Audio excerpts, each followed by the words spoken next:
After washing the meat, I have to prep the meat with 1 cup of Maggi. So I'm done putting the Maggi in. I added a pinch of salt, a little salt because Prof doesn't like salt. So this is my steamed meat and stockfish. Then I added water for the mixture. Then this is already pounded again. Then my crayfish and pepper. We don't eat pepper in so much. So this is already pounded pepper and crayfish. And this is my egg in the pot already in the water. So I want it to boil.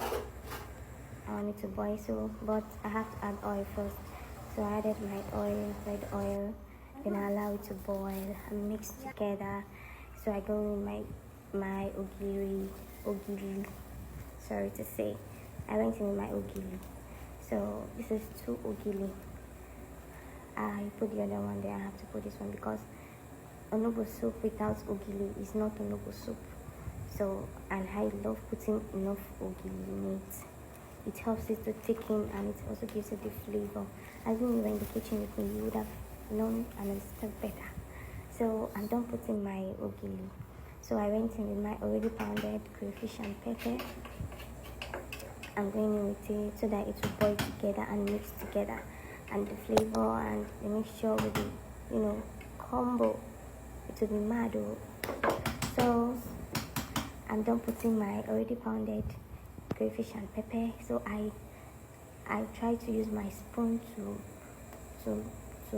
value the to value the ogiri. That's to press the ogiri, to mix it, to just mix it with the soup. So that's what I'm doing here. So I'm using style to do it so the soup will not get burnt in the under. So I turn it by the side.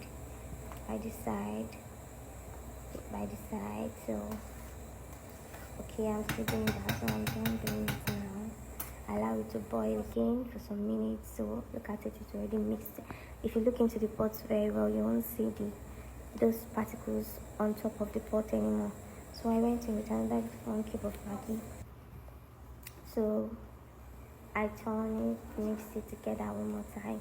So everything will mix together again. If there's any ede or any ogiri that I haven't yet, mix it to mix and boil together. So I'm done mixing it to allow it to boil.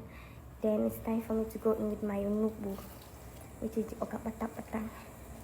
I'm done washing it. So I don't normally parboil my onugbu. I don't know about you, but just try this recipe. You will love it.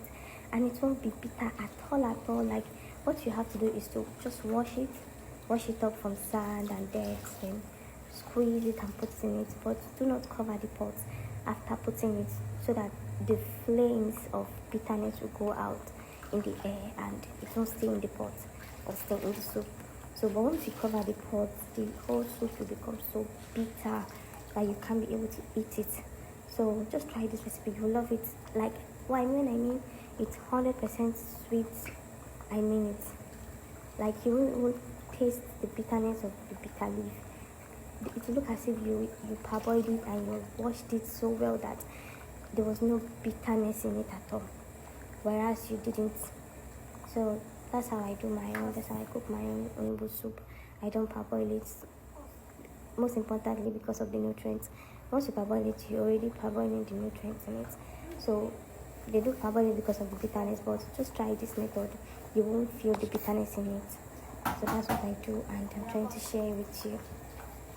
So I'm done putting my onugbu. I'm allowing it to boil. So here, I left it for some minutes, so it's already boiling, and I need to mix everything together so that it will boil again. So here I'm trying to turn it.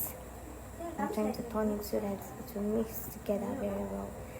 The leaf and the soup and everything will mix together.